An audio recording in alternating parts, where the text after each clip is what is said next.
दंडवत हो.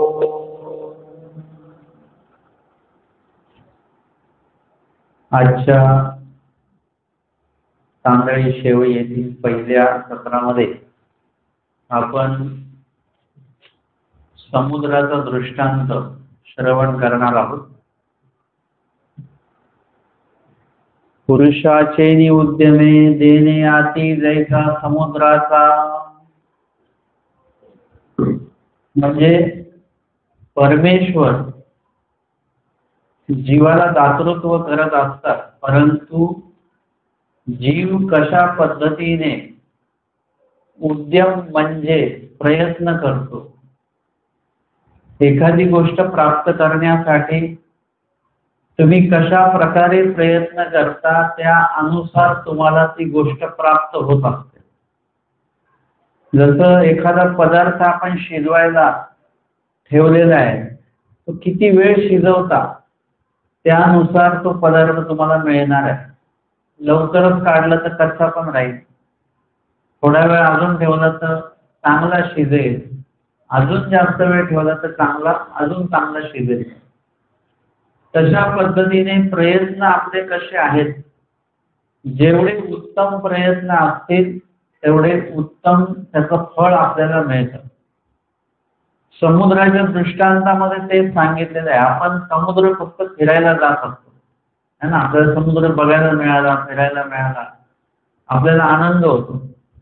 पण काही लोकांचं पोट त्या समुद्रावर आहे. त्या समुद्रातनं जे जे काय मिळतं त्यावर त्यांचा उदरनिर्वाह चालू आहे. असे पण काही लोक या जगामध्ये आहेत आणि त्यानुसार ते समुद्राची उद्यमा जाती. कवणी एक समुद्राची उद्यमा जाती. कवणी एक म्हणजे अनेक लोक जातात. त्यापैकी काही लोक एक विशिष्ट व्यापार करतात, काही लोक दुसरा व्यापार त्या समुद्राशी संबंधित. काही लोक फक्त समुद्रावरून जहाज इकडून तिकडे नेणे, तिकडून इकडे आणणं. त्यांना समुद्राच्या आतमध्ये काय आहे याच्याशी काही घेणं देणं नाही. ते समुद्राच्या पाण्यावरून येणं जाणं त्यानुसार त्यांचा व्यवसाय असतो. तर त्यामध्ये एखाद्या गोष्टीतनं आपल्याला एखादा प्रकार प्राप्त होत असतो, एखादा दुसरा पदार्थ प्राप्त होत असतो, पण त्यासाठी तेवढे ते कष्ट घ्यावे लागतात. जसं दूध आहे, दुधाने फक्त आपण चहा बनवतो, दूध पितो. कुणीतरी शोध लावला नाही, त्याचं विरजन लावा, त्याचं दही पण मिळतं. मग त्याला घुसळलं, त्याच्यातनं लोणी पण येतं. त्याला अजून तुम्ही जर का काही प्रक्रिया केली की त्याचं तूपही तयार होतं.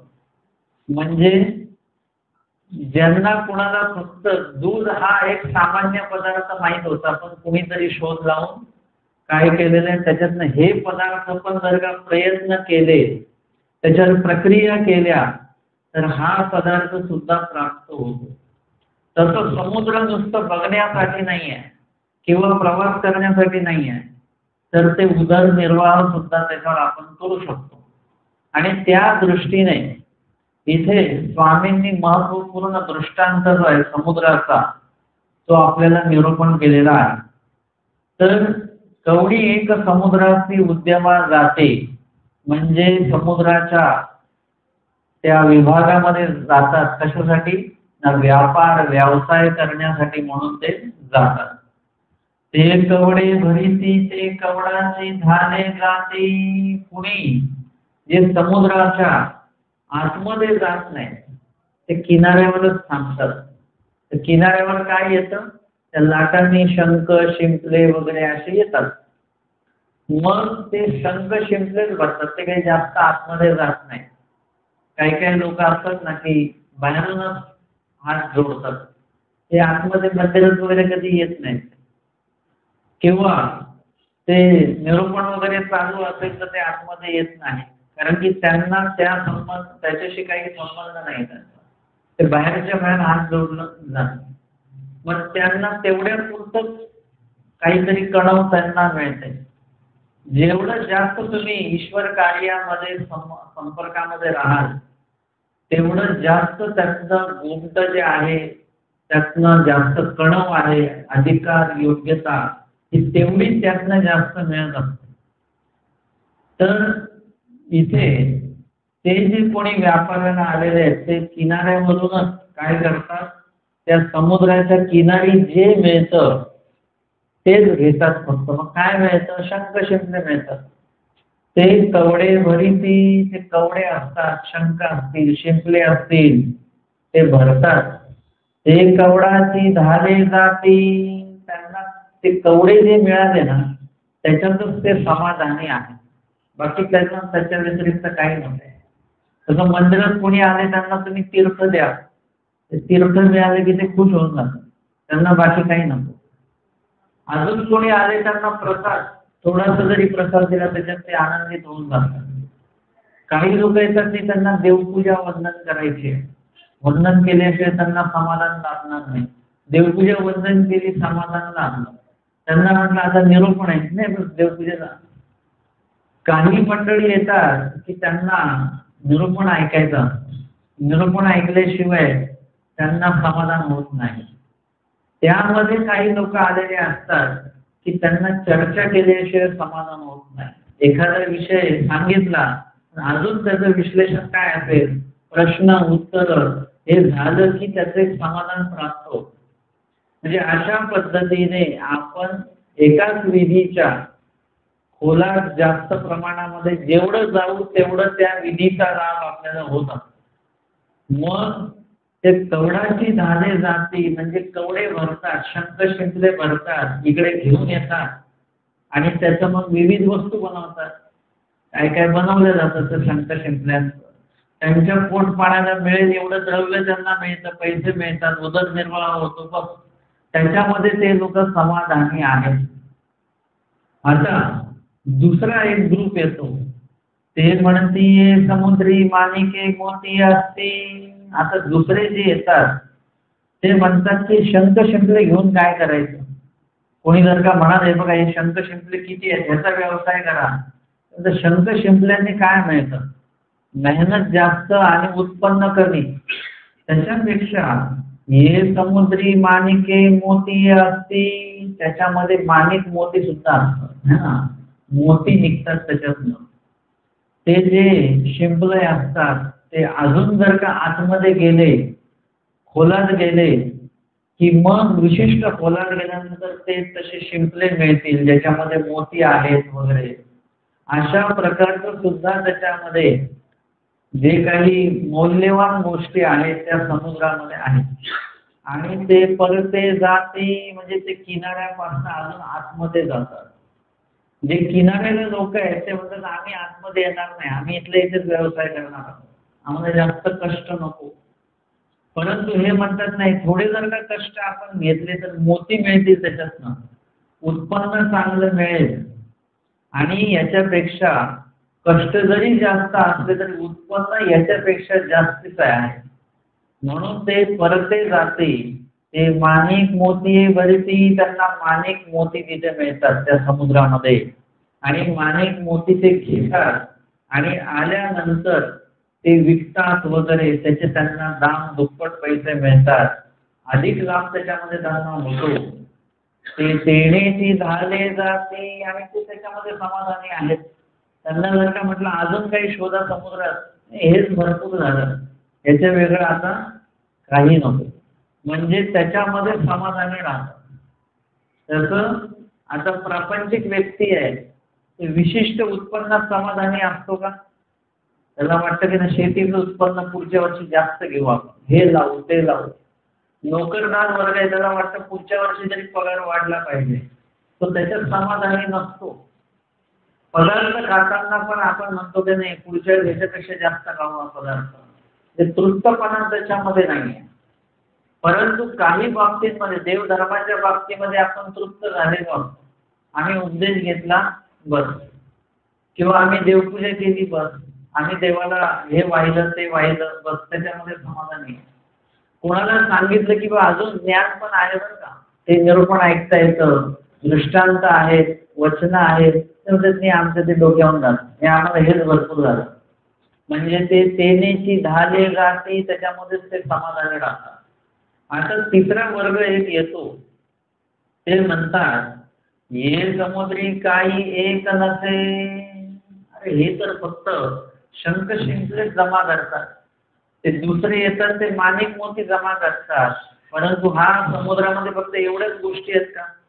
अजूनही गोष्टी आहेत की. हे समुद्री काही एक नसे, काय नाहीये बरं या समुद्रामध्ये? सगळं आहे. तुम्ही जेवढं त्याचं उत्खनन कराल, जेवढं त्याच्यामध्ये शोध लावाल, तेवढ्या तेवढ्या वस्तू त्याच्यामध्ये मिळतील. वेगवेगळे प्राणी त्याच्यामध्ये आहेत, जलचर जे आहेत, वेगवेगळे दगड असतील, काही वेगवेगळे खनिज त्याच्यामध्ये असतील, काही वायू त्याच्यामध्ये मिळतात आताच्या नवीन संशोधनानुसार. म्हणजे इतकं काही त्या समुद्रामध्ये आहे. आणि ते म्हणतात हे समुद्री काही एक नसे, काही नाही बरं, सगळंच आहे.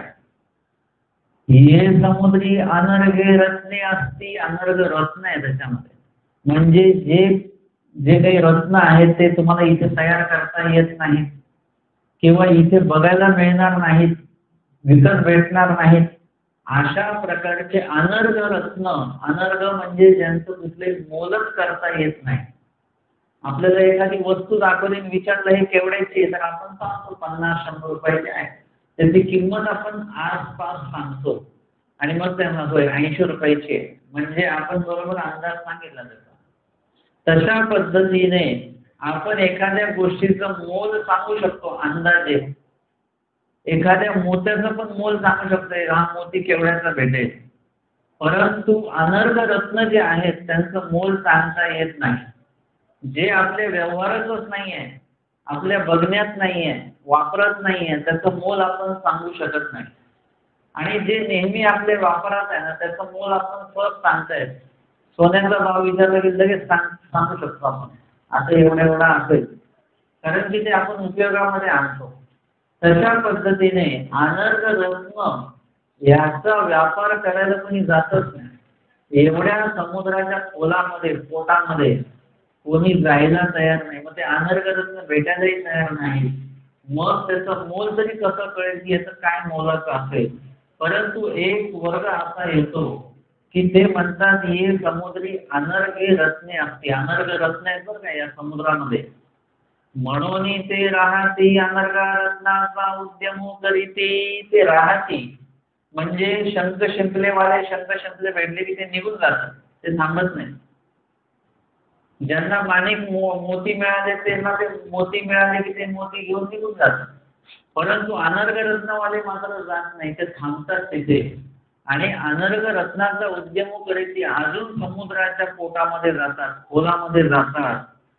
अनर्घ रत्नाचा उद्यम करीती अनर्घ रत्न प्राप्त करण्यासाठी योग्य ते प्रयत्न ते करतात. कुठलीही तुम्हाला काही गोष्ट प्राप्त करायची आहे, त्याचा योग्य प्रयत्न करावा लागतो. तुम्हाला पीक लावायचं आहे तर ते योग्य ऋतूत लावावं लागतं, योग्य काळामध्ये लावावं लागतं, योग्य जमिनीत लावावं लागतं. आता इथे आपण जर का सफरचंदाचं पीक घ्यायचं म्हटलं तर जमेल का? कदाचित ते जमेल किंवा नाही जमेल. त्याच्यासाठी ते वातावरण पाहिजे, त्याच्यासाठी ते जमीन तशी पाहिजे, ते प्रदेश कसा पाहिजे. म्हणजे त्यासाठी तुम्हाला योग्य प्रयत्न करावे लागतात. जे पीक लावलेलं आहे ते चांगलं येण्यासाठी कशाला पाणी जास्त लागतं, कुठल्या पिकाला पाणी कमी लागतं, कुठल्या पिकाला थंड, कुठल्या पिकाला पावसाळ्याचं वातावरण लागेल. म्हणजे त्या त्या पद्धतीने योग्य पद्धतीने प्रयत्न केले तर योग्य फळ त्याचं प्राप्त होत असतं. अनर्घ रत्नांचा व्यापार करायचा आहे म्हणजे समुद्राच्या पोटात जायचं आहे, कसंही जाऊन चालेल का? त्याचा अंदाज माहिती पाहिजे की कुठे पोटात गेलं पाहिजे, समुद्राच्या कुठल्या तळाला आपण गेलो पाहिजे, तर आपल्याला तिथे ती गोष्ट मिळणार आहे. म्हणजे जमिनीमधनं आपल्याला पाणी पाहिजे तर कुठे खणलं पाहिजे, कुठे विहीर घेतली पाहिजे, कुठे बोर घेतला पाहिजे, याचा अंदाज असतो बरोबर, आणि बरोबर तिथे ती गोष्ट मिळते. तसं त्या समुद्राच्या तळाशी जायचं आहे. आणि आत्ता सारखं कुठलंही ते ऑक्सिजनचं काही हे ते काही सुविधा असेल नसेल त्या काळामध्ये नाही, ते आत्ता सुविधा प्राप्त झाली. आणि म्हणून इथे सांगतात की उद्यम ते अनर्घ रत्नाचा उद्यम करीत योग्य प्रयत्न ते करतात. अनर्घ रत्ने घेती आणि ते अनर्घ रत्न त्यांना प्राप्त होतात त्या जमिनी त्या समुद्राच्या तळाशी, आणि ते अनरत्न घेतात आणि अनर्घ रत्न घेऊन गावात आपल्या आपल्या गावाला येतात. म्हणजे तुम्हाला कुठलाही व्यवसाय करायचा असेल तर असे काही व्यवसाय आहेत जे आपल्या गावाच्या जमिनीशी संबंधित नसतील तर ते व्यापार किंवा ते व्यवसाय करण्यासाठी आपल्याला थोडं गाव सोडावं लागतं, वेगळ्या गावात जावं लागतं, तिथून ते आणावं लागतं साहित्य. तर स्वामींनी सिन्नरच्या त्या लिळेमध्ये सांगितलेलं आहे, गोंदेश्वरापुढे पद्मेश्वर बांधलेलं आहे. गोंदेश्वराचं मोठं देऊळ आहे, त्याच्या पुढे पद्मेश्वराचं मंदिर आहे छोटस. तो जो मुलगा होता त्या मुलाने काय सांगितलं की मला आंघोळीला पाणी द्या, आणि तो आंघोळीच्या तयारीने तो बसलेला आहे आणि त्याला काही लवकर आंघोळीला पाणी मिळालंच नाही. मग त्याने थोडस चिडचिड केली, म्हणजे लवकर पाणी द्या, लवकर पाणी द्या आंघोळीला. तर त्याची आई तिथे बसलेली होती. आई म्हणते एवढं काय तुला काय गोंदेश्वरापुढे पद्मेश्वराचं मंदिर बांधायचं आहे का? म्हणजे गोंदेश्वराचं मोठं मंदिर बांधलेलं आहे तिथे पूर्ण दगडामध्ये, ते प्रसिद्ध आहे त्या गावातलं. तेवढे तुला ते गोंदेश्वरापुढे पद्मेश्वराचं मंदिर बांधायचं आहे का? एवढी घाई करून आहे, कुठे जायचं तर आंघोळ करून घरीच बसणार आहे, इथं जेवायचं, इथं झोपायचं, परत कुठे काही व्यापाराला जायचं का काय जायचं? हे त्यांनी ऐकलं मुलाने आणि तसाच उठला तो, आंघोळ केली नाही काय नाही, आणि तसाच तो तेलंग देशामध्ये गेला. आणि गेल्यानंतर तिथून त्यांनी काय केलेलं आहे, काही विकत घेतलं, कथील विकत घेतलं, आणि तो कथील विकत घेऊन इकडे आला महाराष्ट्रामध्ये म्हणा की जिथे ते विकल्या जातं तिथे विकायला तो आला. तर ते घेणाऱ्यांनी बघितलं की बाबा तू काय घेऊन आला, म्हणजे मी कथील घेऊन आलेलो आहे. कथील नाही म्हणे, हे तर चांदी आहे, मी तर कथील विकत घेतलेलं आहे, चांदी कसं काय निघू शकते है ना? आपण चांदी विकत घेतली, ॲल्युमिनियम विकत घेतलं, ते चांदी कशी काय असू शकते? ते म्हणे मी तर हे घेतलेलं आहे. ते म्हणे आता ते काय माहिती नाही. मग हा परत गेला तिकडे जिथून विकत घेतलं. बघा तसं प्रामाणिकपणा आहे. त्यांनी ते म्हटलं की बाबा हे तुम्ही मला काय दिलं, म्हणे हे तर चांदी आहे. म्हणे नाही, आम्ही चांदी विकतच नाही, आम्ही तुला विकलेली नाही चांदी, तू आमच्याकडनंच घेऊन गेलाय जे घ्यायचं ते, पण आम्ही हे तुला चांदी विकलेली नाही, आमच्या अख्ख्या दुकानामध्ये कुठे चांदी नाही आहे. ते म्हणे आता हे मी काय करू, म्हणे हे तुम्ही घेऊन घ्या परत. ते म्हणे आम्ही विकलंच नाही चांदी, तर आम्ही कशी काय घेऊ? ते पण किती प्रामाणिक आहे. आणि त्यांनी सांगितलं की बाबा आम्हीच तुला हे दिलेलं आहे कथील, परंतु हे तुझ्या नशिबाने चांदी झालेली आहे, ते जर का आम्ही परत घेतलं तर याचं परत कथीलच होणार. मग आता हे तुझ्या नशिबाचं आहे, तू घेऊन जा. आणि मग तो ते घेऊन आला, त्यांनी ते विकलं चांदी, आणि त्याचं जे काही द्रव्य आलं त्याच्याने त्यांनी ते पूर्ण ते छोटंसं मंदिर गोंदेश्वरापुढे पद्मेश्वर, आताही तुम्ही सिन्नरला गेलात तर तिथे ते मंदिर बांधलेलं आहे. स्वामींनी ही कथा सांगितली आणि त्यांनी त्याचं मंदिर बांधलं, ते छोटंसंच मंदिर आहे ते, आणि बांधलं आणि त्याचं उद्घाटन केलं. त्याच्या उद्घाटनाच्या पंक्ती बसलेल्या होत्या, आणि मग आईला म्हटला हा आता आंघोळीला पाणी आण. हे गोंदेश्वरापुढे पद्मेश्वर मंदिर बांधलं नाही. आणि मग स्वामींनी तिथे म्हटलं अभिमानाचे कार्य ते ऐसे, अभिमान होवावा तो ऐसा. एखाद्या गोष्टीचा अभिमान पाहिजे आपल्याला, स्वाभिमान पाहिजे, तो असा असला पाहिजे. आपण अभिमानामध्ये काय करतो, नुकसान करत असतो. जे काही तयार झालेलं आहे ते नुकसान करून टाकत असतो. परंतु अभिमान असा असला पाहिजे की अभिमानामध्ये नवनिर्मिती झाली पाहिजे, चांगल्या गोष्टीची. वाईट गोष्टीची निर्मिती करायची नाही आणि चांगल्या गोष्टीचा नाश करायचा नाही. आपण अहंकारामध्ये त्या गोष्टी करत असतो. कसं पाहिजे, अभिमान असा असला पाहिजे जो आपल्या सकट सर्वांसाठी चांगला असला पाहिजे. आपण त्या अभिमानाच्या किंवा अहंकारामध्ये जे पण कार्य केलं, अहंकार वाईटच आहे, परंतु अहंकार जरी असलं तरी त्याच्यातही असंच कार्य करा की ज्याच्यामुळे ते सगळ्यांच्या उपयोगी पडणार आहे. आणि म्हणून स्वामी सांगतात अभिमान होवावा तो आहे, असा अभिमान असला पाहिजे. उगाच वेगळा अभिमान बाळगून काही आवश्यक म्हणजे त्याचा काही आपल्याला लाभ होत नाही. अभिमान पण असाच बाळगा की ज्याचा आपल्याला पण लाभ झाला पाहिजे आणि इतरांना पण त्याचा लाभ होणं तेवढंच गरजेचं आहे. तर अशा पद्धतीने इथे जोही आता इथे समुद्राच्या तळाशी जायचं आहे आणि त्या ठिकाणी ते अनर्घ रत्न प्राप्त करायचे आहेत. मग त्यासाठी काय करावं लागणार आहे? दुसऱ्या गावाला जावं लागेल. ज्या गावाला समुद्र आहे त्या गावाला जावं लागेल. आपण म्हटलो आम्ही आमच्या इथली जमीन खोदून खोदून खोदून मग त्याच्यातनं अनर्घ रत्न प्राप्त करू, ते इथं नाही भेटणार. इथे जे भेटायचं ते भेटेल इथल्या जमिनीमध्ये, पण अनर्घ रत्न नाही भेटणार. मग त्यासाठी समुद्र कुठल्या गावाला आहे तिकडे जावं लागेल. आपण मगाचा जो सिन्नरची जी कथा स्वामींनी सांगितली घेतली, ती कशासाठी घेतली की तो सिन्नर सोडून तो तेलंग देशामध्ये त्याला जावं लागलं.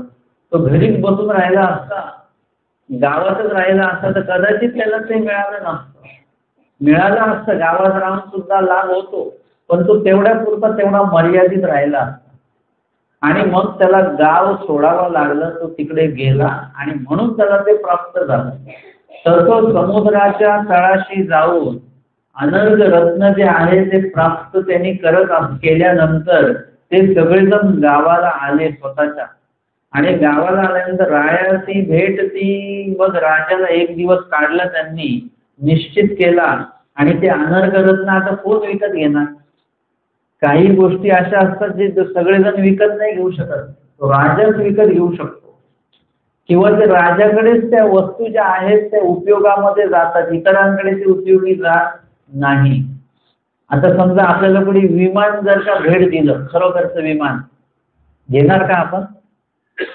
फुकट दिलं आपल्याला कोणी विमान, घेऊ आपण? काय आपण करणार काय ते विमानाचं? उभं करायलाही जागा नाही, चालवायचं कुठं जायचा? म्हणजे काहीही त्याचा आपल्याला उपयोगच नाही, भेटून सुद्धा उपयोग नाही. त्याचा अनर्घ रत्ने आपल्याला भेटले जरी तरी त्याचा आपण काहीच उपयोग नाही करू शकत. ते त्या राजाकडेच त्या सगळ्या गोष्टी शोभिवंत दिसणार आहेत. आणि म्हणून इथे राजाला त्या वस्तू दिल्या जातात, देण्यासाठी ते जातात. रायाची भेटती राव रत्न पारखी बोलावी. आता राजा पण काय करतो, जी वस्तू आणलेली आहे त्या वस्तूचे तज्ञ राजा बोलवतो आणि त्यानुसार आता समजा ज्वारी दिली तर ती ज्वारी असेल चांगल्या उत्तम पद्धतीची, तर राजा त्या संबंधित तज्ञ व्यक्तीला बोलवेल की आता काय याचा चालू आहे, तर भाव काय आहे सध्या वगैरे, हे काढलं जाईल आणि त्यानुसार मग राजा घेणार. तसं रत्न जे आहेत, रत्न ओळखण्यासाठी आधी तर रत्न ओळखावे लागतात, म्हणून ते रत्न पारखी बोलवावे लागतात. हे खरोखरच हिरा आहे का, खरोखरच मोती आहे का, खरोखर सोनं आहे का, हे सगळं बघण्यासाठी ते रत्न पारखी वगैरे हे सगळे बोलवावे लागतात. ते सगळं तपासतात आणि ते किती महत्वाचं आहे याचं मूल्यमापन ते सांगतात आणि त्यावर मग त्याचं किंमत ठरत असते. राजाने काय केलं, रत्न पारखी बोलावले आणि विचारलं की याचं रूप काय, म्हणजे याची किंमत काय सांगा बरं. खूपच छान सुंदर रत्न आहे ते म्हणते याची रूप नाही. त्यांनी ते सगळं तपासलं आणि तपासल्यानंतर ते म्हणाले की राजे साहेब याचं काही रूप करता येत नाही बरं का, म्हणजे किंमत सांगता येत नाही आम्हाला, ते आम्ही कधीच बघितलेले नाही. रत्न पारखी असते म्हणजे त्यांच्या पिढ्यानपिढ्याचा तो व्यवसाय आणि ते म्हणतात की आम्ही हे कधीच बघितलेलं नाही आणि इतकं हे अमूल्य आहे, याची जडण इतकी सुंदर आहे. ये अमूलिके रत्ने, म्हणजे ते म्हणतात याचे रूप नाही, याची जो रूप करी त्याचे जिवे पुष्ट आहे. आणि याचं जर का रूप केलं आणि किंमत सांगितली, याची किंमत लाखाच्या पटीत आहे. हे आता हे लाख कधीचे, 800 वर्ष आधीचे लाख आहेत समजा. मग लाखाची किंमत सांगितली तर हे कोट्यावधीचे असतील, अब्जावधीचे असतील. याची किती किंमत आहे आम्ही नाही सांगू शकत.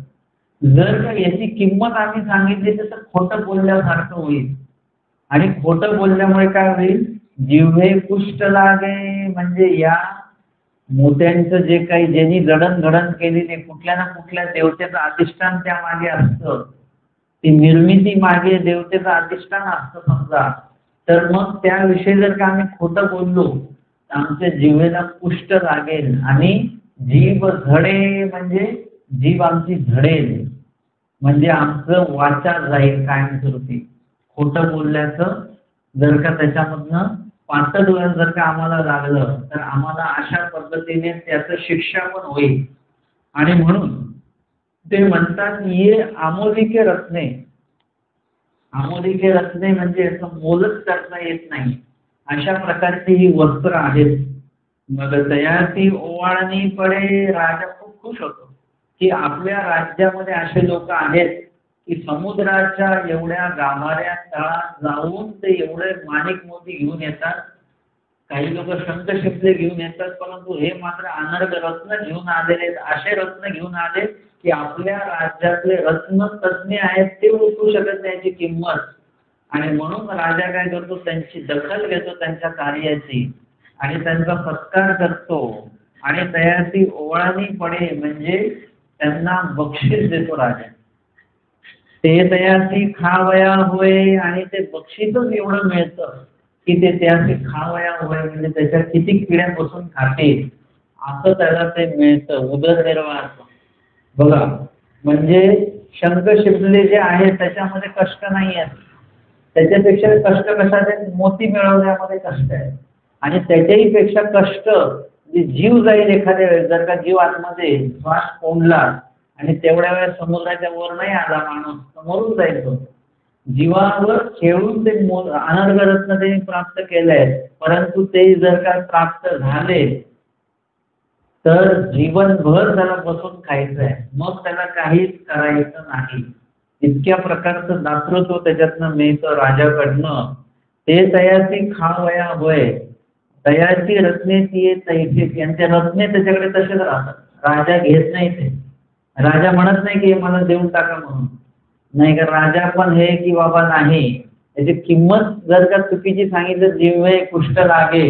आणि जर का हे आपण घेतले यांच्याकडे आणि उपयोगात नेली फुकट, राजा आहे तो, राजा आहे तर तो काहीतरी कर्तृत्व करेल आणि मगच मिळवेल, फुकट मिळवणार नाही. काही लोकांना वाटतं की फुकट आपल्याला देवाने दिलं पाहिजे, आपल्या नशिबात नसलं तरी भाग्यात नसलं तरी, पण तसं कधी मिळत नाही, तसं कधी मिळवू नये आणि तसं मिळालेलं काही उपयोगाचं पण जात नाही. आपल्याला काहीच ते फलद्रूप होत नसतं. जसं मी कुणाकडनं एक पुस्तक घेतो, आता कोणी त्याचे पुस्तक प्रकाशन करतात, ते पुस्तक जर का चांगलं आहे योग्य आहे तर मी त्यांच्याकडनं ते घेतो. आता ते माझे सन्मित्र असले ते म्हणतात नाही तुम्ही असं घ्या, तुम्ही वाचन करताना तुम्ही निरूपण करतातच, त्याच्या निमित्ताने तुमचं वाचन पण होतं, मग तुम्ही ह्याचं काही मूल्य देऊ नका. आता मी त्यांना सांगतो की मी कधी पुस्तक फ्रीमध्ये घेत नाही, फुकट घेत नाही. कुठलेही पुस्तक मला घ्यायचं आहे त्याचं एक विशिष्ट मूल्य देऊनच ते मी पुस्तक घेतो, तर मला पण त्या पुस्तकाची किंमत असते. आणि त्याच्यामुळे जर का अशा फुकटमध्ये आपल्याला वस्तू मिळाल्या त्याची किंमत आपल्याला नसते. ते कुठेही पडलेले असतात त्या वस्तू. विकत घेतलेल्या वस्तूचं मूल्य आपण स्वतः राखत असतो. आणि म्हणून राजा आहे तो, राजा हा कर्तृत्वाने झालेला आहे, उगाच राजा होत नाही बरं का. बाबाचा वारसा हक्काने राजा झाला.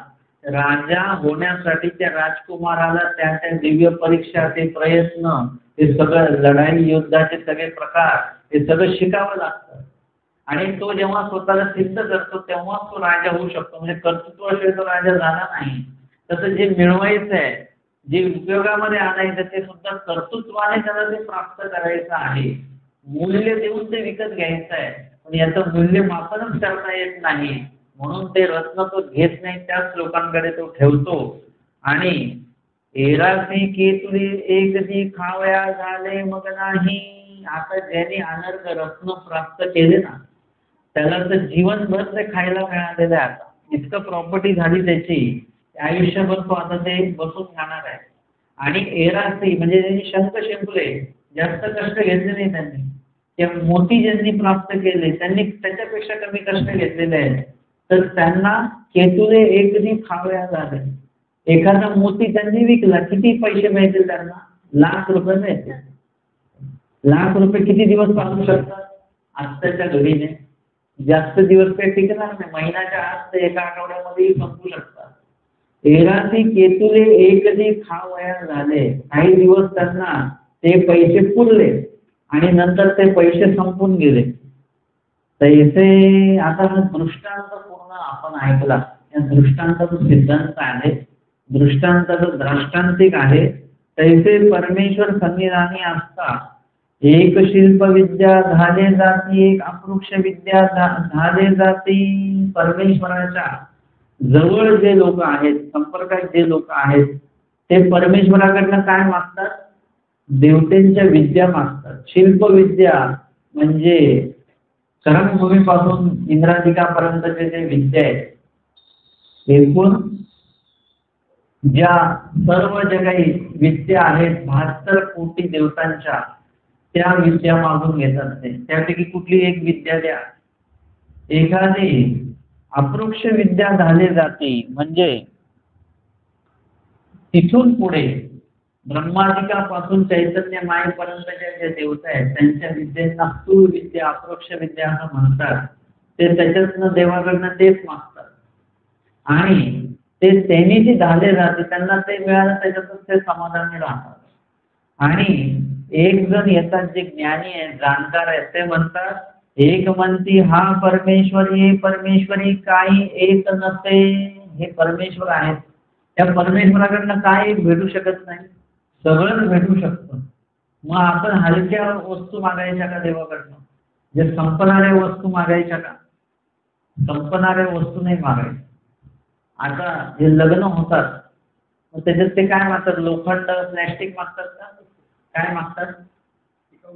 सोनं है ना, सोनं मागतात की जे टिकाऊ तर आहेत पण त्याची किंमत कधी कमी होणार नाही, ती वाढतच जाईल. ते जेव्हा केव्हा त्याचं मूल्य राहतं.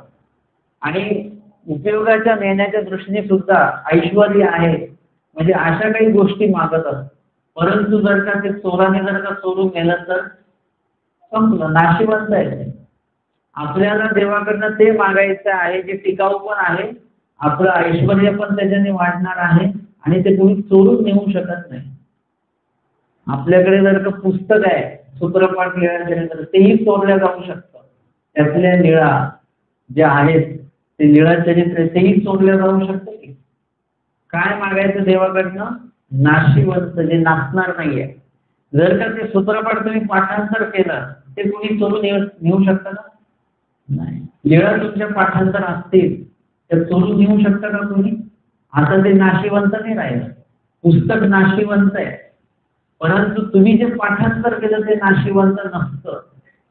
तुम्हाला ज्या माध्यमातून कणव देवाची प्राप्त होणार आहे त्या वस्तू नाशिवंत असतात, पण प्राप्त झालेली कणव जी आहे ती नाशिवंत नसते. ती कायमस्वरूपी तुमच्याकडे राहते, ती कोणी चोरून नेऊ शकत नाही. तसं देवाकडे काय मागा? ज्ञान मागा. ज्ञान तुमचं चोरून नाही नेऊ शकत. स्मरण मागा, सेवादास्ते मागा. यामुळे जे काही अधिकार, गोमटे, कणव तुम्हाला मिळणार आहे ना, जे प्राप्त झालेलं आहे ते कधीच नाशिवंत नसतं, ते कधी कोणी चोरून नेऊ शकत नाही.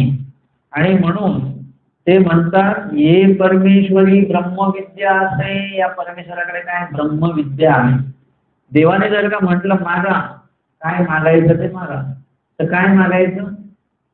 गाडी मागितली तर गाडीचा ऍक्सिडेंट होईल. सोनं मागितलं ते कोणी चोरून नेईल, त्याचा भाव कमी होऊन जातो कधी कधी. जमीन मागितली ती पण आपल्याला त्याच्यावर कष्ट करावे लागतील तर ती जमीन उपयोगाची आहे. असं काही मागा जे तुमचं जन्म मरणाच्या चक्रातून तुम्ही बाहेर पडा, ते काय आहे? ब्रह्मविद्या आहे. ते म्हणतात की ये परमेश्वरी काही एक नसे ना ब्रह्मविद्या असे. म्हणजे ज्ञान आहे, व्यापक असं ज्ञान आहे. जीव, देवता, प्रपंच, परमेश्वराचं ज्ञान परमेश्वराकडनं आपल्याला भेटणार आहे. ते ब्रह्मविद्येचा उद्यम करीती. ते ब्रह्मविद्येचा उद्यम करतात म्हणजे ब्रह्मविद्येसाठी प्रयत्न करतात, ज्ञान घेण्यासाठी प्रयत्न करतात, कष्ट घेतात आणि ते ज्ञान काढतात आणि ते ज्ञानी होतात. आणि ज्ञानी झाल्यानंतर काय होतं की पुढे त्या ज्ञानातून आपल्याला भरपूर काही माहिती मिळते. एरवी कशातनं मिळणार नाही ती माहिती तुम्हाला, पण ज्ञान जर का तुम्हाला प्राप्त होत गेलं तर ज्ञानामुळे ज्ञान मिळेल. जसं पैशामुळे पैसा येतो की नाही, तसं तुम्हाला पीक घ्यायचं तर ते काय पेरावं लागतं, तुम्हाला बियाणं पेरावं लागतं, ते धान्य पेरावं लागतं तर धान्य येतं. तसं ज्ञानाने ज्ञान मिळतं, ज्ञानाने ज्ञान वाढतं. ज्ञानाने तुम्हाला हे कळतं की कसलं ज्ञान घ्यायचंय आपल्याला, कुठलं ज्ञान विचारायचं आहे. अशाने तुमचं एक एक एक एक टप्पा तुमचा ज्ञानाचा वाढत जातो. म्हणून परमेश्वर प्राप्त झाल्यानंतर काय मागायचं देवाकडे, हे काही गाडी वगैरे, बंगला, नोकरी चाकरी वगैरे, हे सगळं कसं आहे, नाशिवंत आहे. नोकरी किती भेटली चांगली, ती नोकरी जाऊ शकते. परमेश्वराकडनं असं मागत आहे जे कधी नाशिवंत नसेल, लाभदायक असेल आणि ते आपल्याला पुढे पुढे घेऊन जाणार असेल. आणि मग ते काय करतात, ब्रह्मविद्येचा प्रयत्न करतात. तयाची ब्रह्मविद्या होय, त्यांना ब्रह्मविद्या प्राप्त होते, ज्ञान प्राप्त होतं.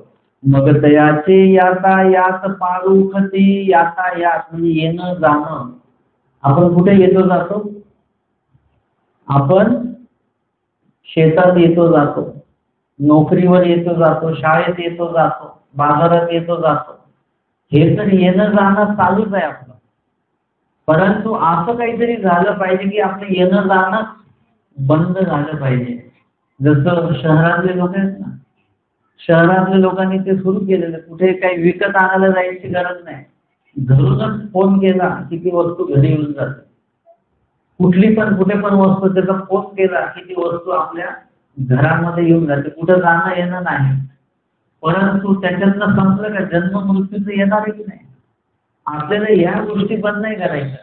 आपल्याला जन्म मृत्यू जे आहे, आता जन्म झाला, आता मृत्यू होणार, परत जन्म होतो, परत मृत्यू. हे जे काही येणं जाणं आहे, यातायात, येणं जाणं, परिवहन, हे आम्हाला बंद करायचं आहे.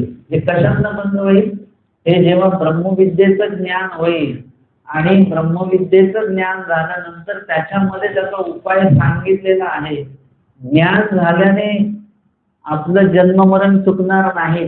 ज्ञानामध्ये उपाय सांगितलेले आहे. आपल्याला काय करावं लागेल, त्या उपायाचं ज्ञान झाल्यानंतर तो उपाय आपल्याला करावा लागेल.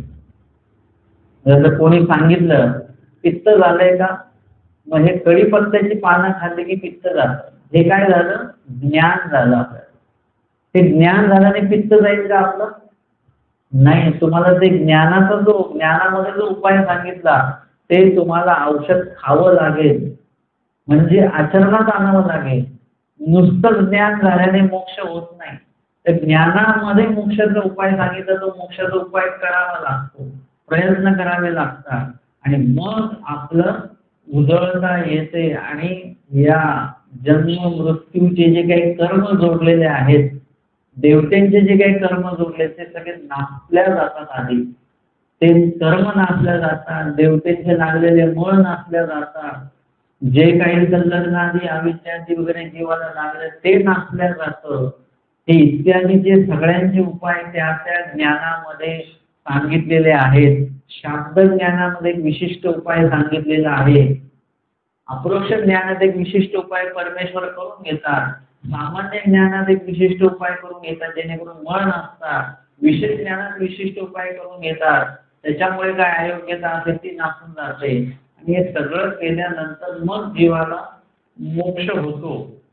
मग तयाचे यातायात पारुखती, मग आता त्या जीवाला जन्म मरण वगैरे या कशामध्ये परत यायचं नाहीये.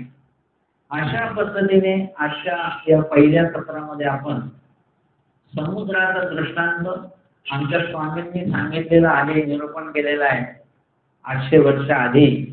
त्या निरूपणावर आपण त्या निरूपणातला दृष्टांत आणि त्याचा सिद्धांत दृष्टांत ज्याला म्हणतात, त्या दोन्ही जे काही विशेषता आहेत, जे निरूपण आहे, त्याचं श्रवण आणि चिंतन आजच्या पहिल्या सत्रामध्ये आपण या ठिकाणी केलेलं आहे.